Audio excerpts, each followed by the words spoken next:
Well, good evening, everyone, and welcome to our virtual town hall this evening. My name is Danny Szpiro, and I'm Dean of the School of Professional Programs at Marist College.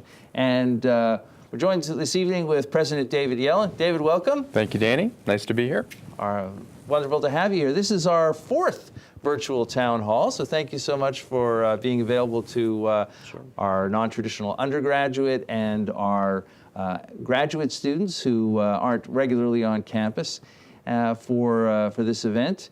And just a little reminder about how this event, for those of you who might be tuning in for the first time to our virtual town hall, there's an opportunity to, as you've logged in, to post in a chat area any message that you'd like to pose to David or myself, and we'd be happy to talk about things about the campus or new programs or anything that you'd like to know about Marist College. And it's, and I said it's about the fourth time we've done this over the last couple of academic years. There's been some lot of good questions about from our students who aren't physically on the campus on a regular basis to learn about more things. And I don't know, David, do you have any opening comments you'd like to make or greeting? It's great to do this again. You know, it's often a struggle, as you know, to find right ways to reach and be inclusive with non-traditional students, online students. And so I've enjoyed doing these virtual town halls. I hope you all have some good questions, and welcome. And Jen Becker, who's the Assistant Director of Student Services, is here this evening. Hi, Jen. Hi, Danny. Thank you. And Jen will be reading all of the posts that are being made, and we'll call on Jen frequently, and she can certainly let us know if there's any questions. But in order to kick off our discussion, what I'll ask you to comment on, David, is something that's top of mind for me because I was just at our brand new New York facility for 2 days last week. And we've spoken about this before, but it's progressed and moved along. And I'm wondering if you could offer some updates to everybody about what's happening in New York. Sure. We acquired our New York space last spring, and it's a floor, 18,000 square foot floor, in a beautiful building on 5th Avenue between 37th and 38th Street. And we're just about finished with the fitting out of the space. Actually, you've been there more recently than I have, so you know that. And we'll be offering degree programs, and we'll have you comment on the launch of that in a minute. But in addition to degree programs and certificate programs and other potential courses for people in business and other things, we'll also be using it, everything from our admissions folks will recruit students there. Career Services will use it as a base for bringing together our students and employers. The Alumni Office will use it for all kinds of alumni events. And then as well, lots of Poughkeepsie-based courses and groups will use it as a base when they travel to New York to meet with industry leaders or hear speakers in, you know, the journalism world or other things like that. So it's going to be a really exciting new chapter for us, absolutely. So yeah, why don't you tell them about the first degree program? Well, last year in 2018, as it turned out, in parallel to the work for identifying the right venue, the right location for Marist to plant this flag in Manhattan, at the School of Professional Programs, we were also working on the development of a new adult undergraduate degree completion major. And the starting point for the design of this was the single most popular topic for nationally for adult degree completion, which was a business or management focus. So we went through the design and all of the internal and external approval stages for a Bachelor of Science in Management Studies adult undergraduate degree completion major, which is now about to be launched just within a few weeks. Our marketing campaign is going to be launched, and for those of us in the Marist family, you should hopefully see a lot more visibility for the Management Studies major in various social media channels. And we're targeting the first cohort to enroll in that program in the fall 2019 semester, so later this year. And this is one of the characteristics of degree completion majors is that in general people come in, as many of you know, with approximately 60 of the 120 credits necessary for an undergraduate degree already complete. Historically, the professional studies major that's been in place has allowed a great deal of flexibility to customize an experience. So this complements our portfolio in that it's a very focused and prescribed set of courses to create a general management foundation across the disciplines of management. And the actual format of the classes will be in two forms. One is 100% online, as our professional studies major today can be completed in that format. But in particular, the great timing with the location on Fifth Avenue is that we can also offer blended courses, where approximately half of each course would take place on an evening, and then a course would be 8 weeks long, and there'd be 4 evening sessions, and then the 4 weeks without the evening session, it would be an online component, so a blended format between those two, which is an opportunity that's unique in New York City. Sounds great. Yeah. So you could say I'm very excited about this. So it was a longish answer, but yeah, as we all are. It's going to. It's really, I think, a transformative, moment for the college. Well, the space in New York City is, as you mentioned, it's about 18,000 square feet, and so that's. Really, to put that in context, it's certainly large enough that we could be running multiple events at the same time, including classes in one part of the space and maybe a reception, another start of the space. So I can certainly see it being very highly utilized for many things. Yeah. Well, great. Well, here on the main campus in Poughkeepsie, just talking about new facilities and the new opportunities that come with that. The most recent new facility that opened here on our main campus was the Steel Plant Studios, and that's actually on the east side of Route 9 from the main campus, as it has been. But for those who haven't been on campus for a while, you might remember the steel plant as a rather small facility. It's certainly very different now, isn't it? Yeah, for me, this was particularly exciting because it's the first building project that was planned and built since I got here. There were, the North Campus dorms were underway when I got here. So this is the first project I had a fair amount of involvement with. And it's now a wonderful home to our art and fashion programs. We retain the feel and look of an older industrial building like it was, but we greatly expanded the size and made it a modern space with technology suitable to both of those programs. There's great everything from gallery space to classroom space to labs.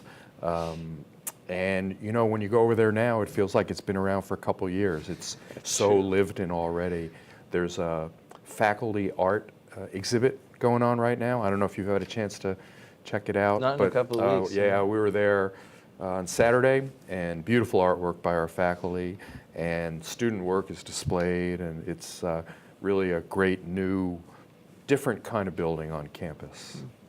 Well, the common denominator, I guess, with art and fashion is the need for large studio space or workshops. And that's what you really notice. When Exactly, yeah. Now, to a layman like me, who didn't know that much about art or fashion programs before getting here, one of the amazing things in doing this new building is just how much a role technology plays in both art, whether digital art and things like that, and fashion as well. So, yeah, there's sort of traditional looking open space for the labs, but it's sort of chock full of really cool technology as well.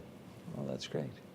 Jen, has anybody got a question for us yet? Not yet. Okay, well, let me encourage everybody to, again, type in any questions that you might have into the chat area, and I'm sure David will be pleased to answer anything that's on your mind. I know that we've been talking about facilities, And the target audience this evening are groups of people who don't regularly come on campus. The goal is to try and give you a sense of what's going on in the main campus, or that sense of attachment and engagement. But just to round out some of the discussion, aside from the steel plant, which is officially open, there's a couple of one project that's still underway and one that's being planned. So the McCann Center is in progress. Correct. The McCann Center, for the folks who haven't been here, that's the fitness facility, main fitness facility, and the athletic arena. And we're doing this is a common theme, the way we do things, big renovation and expansion. Mm-hmm. So there's a steel frame, steel framing is up now in the new part of the building, and when it's finished next year, the end of this calendar year, it'll have brand new facilities for both varsity athletes and the general student population. Weight room, exercise equipment. There'll be a brand new auxiliary gym for the general student population for intramurals and pickup games and things like that. New locker rooms.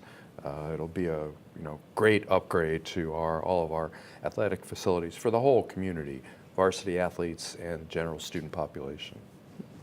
Well, the opportunity to potentially see that, of course, for many people who, even if you're studying at a distance or studying online, it's still many people hope for when they arrive for commencement, get to see more of the facilities. So I think by spring, a large part of that is planned to be you'll be able to tell there's a new building growing out of the old one.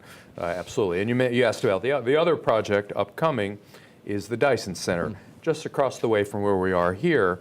The Dyson Center is the home to the School of Management and the School of Social and Behavioral Sciences.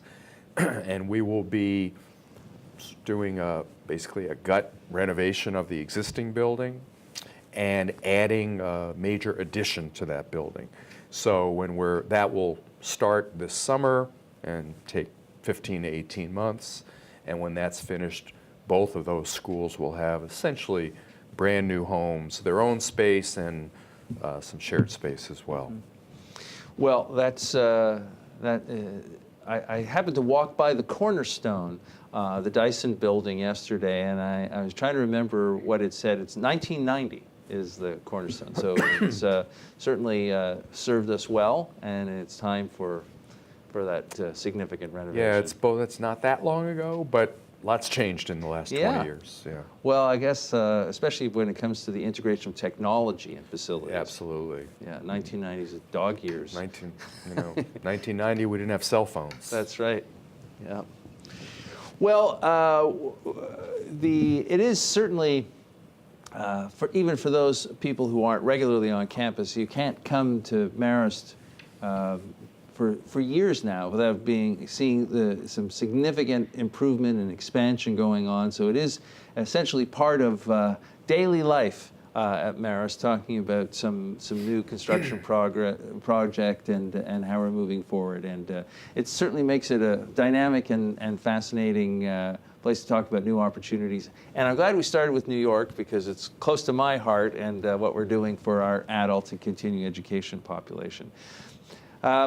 Speaking about new programs as well, we had a chance during one of the previous virtual open houses, I think it was last year around this time, to talk about the really exciting news about the launch of the new medical school.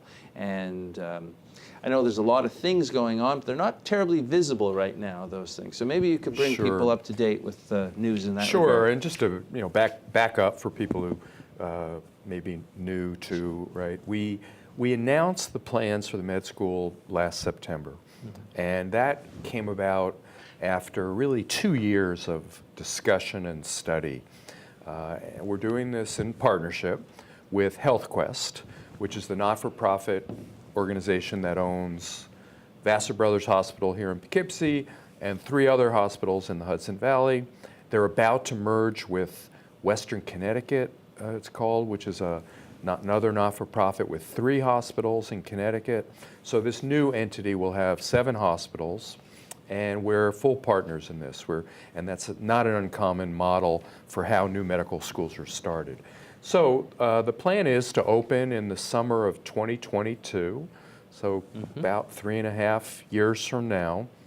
And what has to be done before then, and what we've started doing now, is working on getting the various approvals and accreditations that are necessary, building the curriculum, building out the staff you need for all of this, and right now, and a new building for the med school.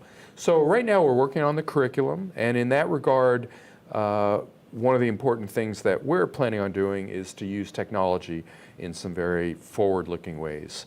Artificial intelligence is in the early stages of really transforming healthcare. And although right now doctors, still practice mostly the way they have for a long time, in 20 years that won't be the case, and we want our med students to be, ready to handle that transition as it occurs. So that's on the curricular side. We're planning a building with HealthQuest for the med school, which will be located over adjacent to Vassar Brothers Hospital. We're in conversation with the various accreditors.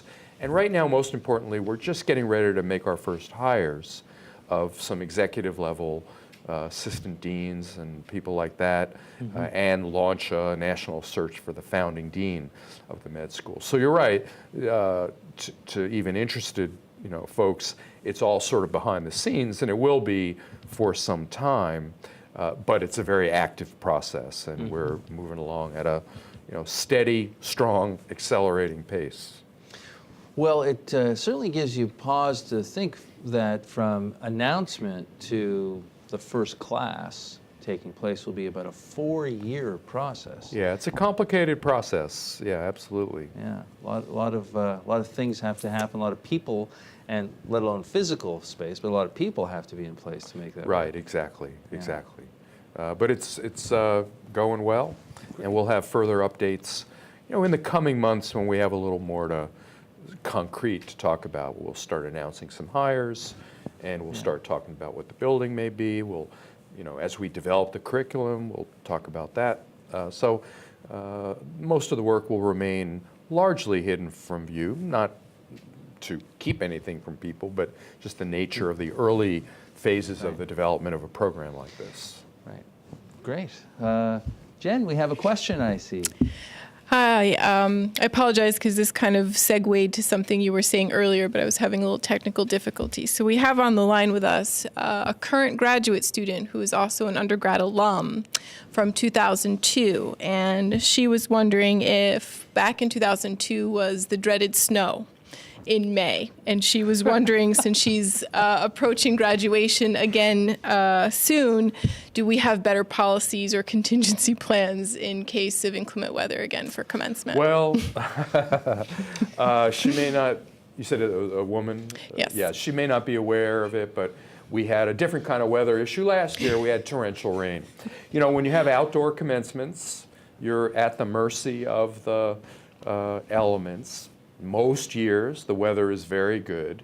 The only options we have in the event of bad weather are to move indoors with great constraints on the number of people who can attend.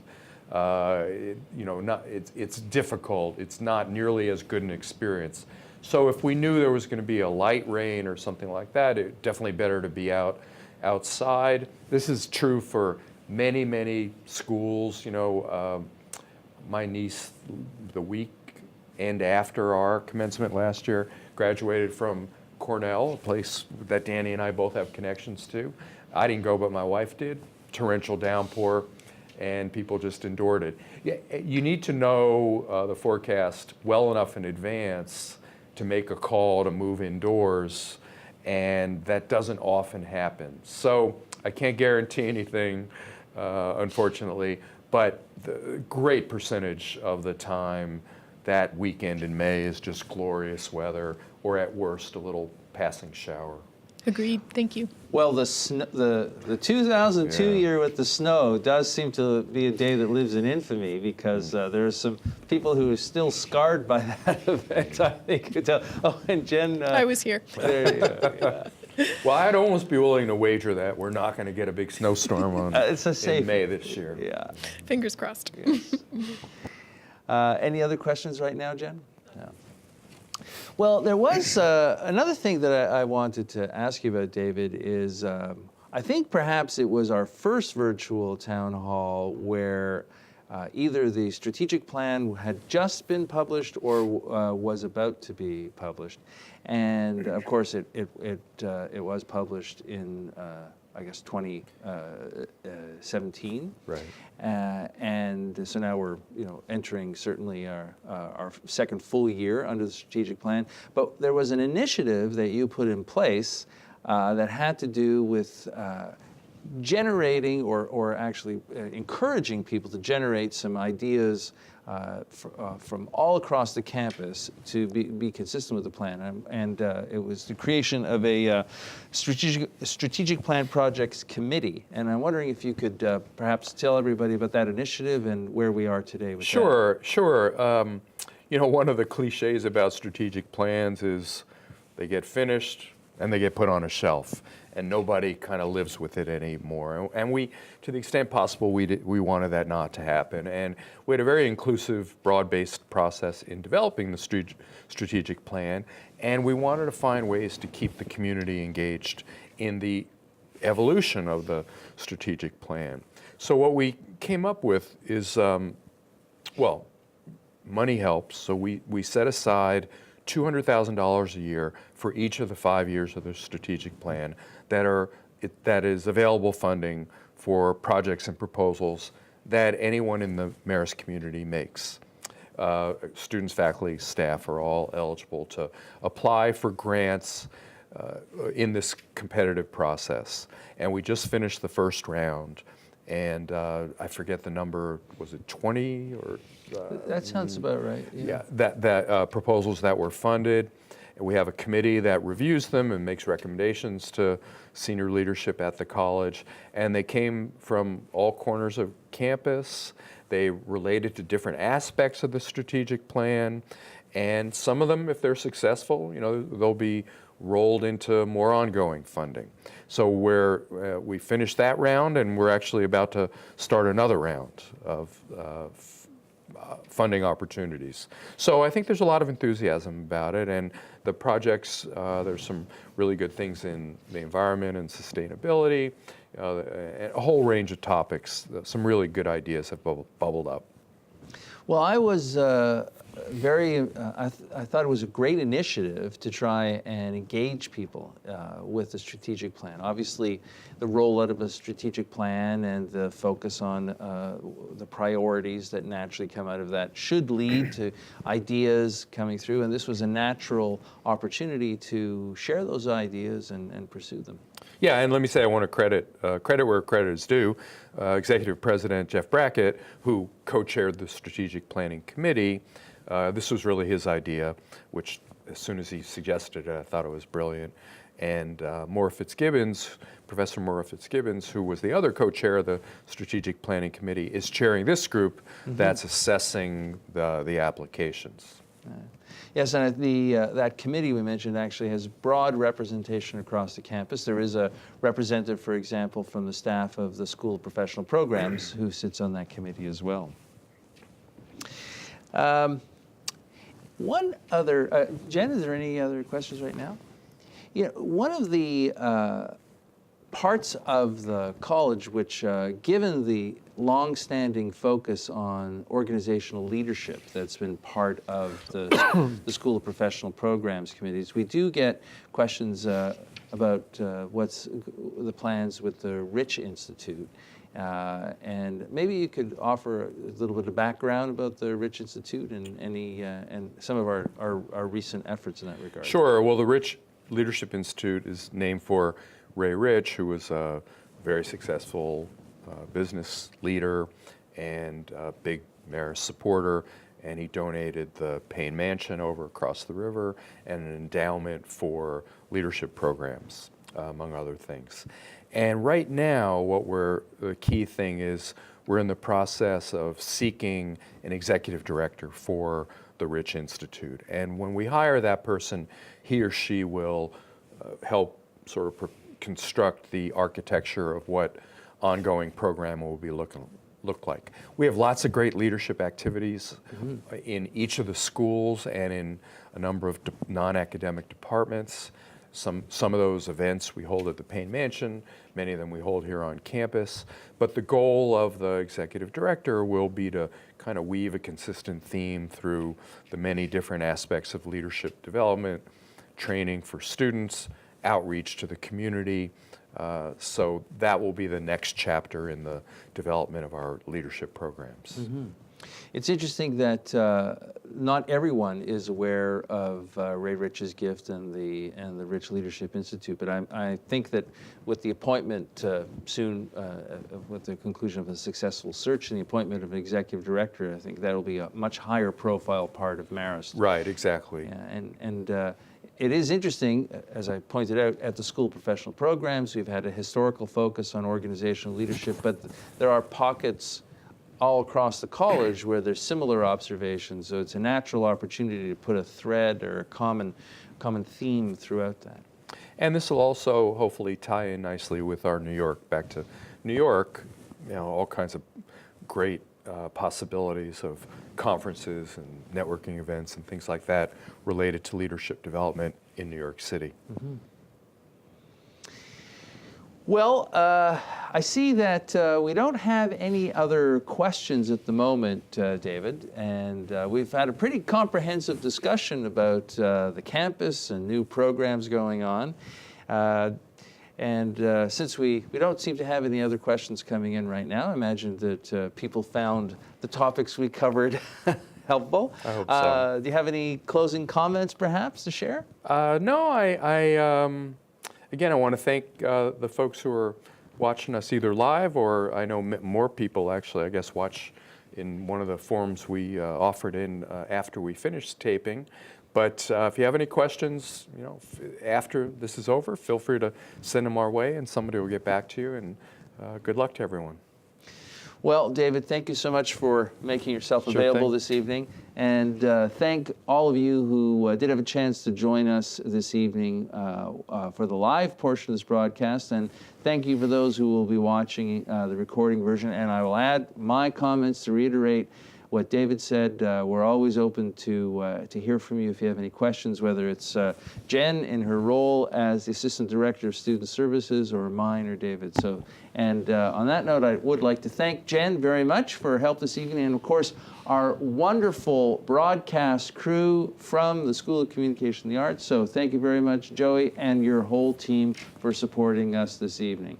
And on that note, thanks for joining us. Have a wonderful evening, everybody.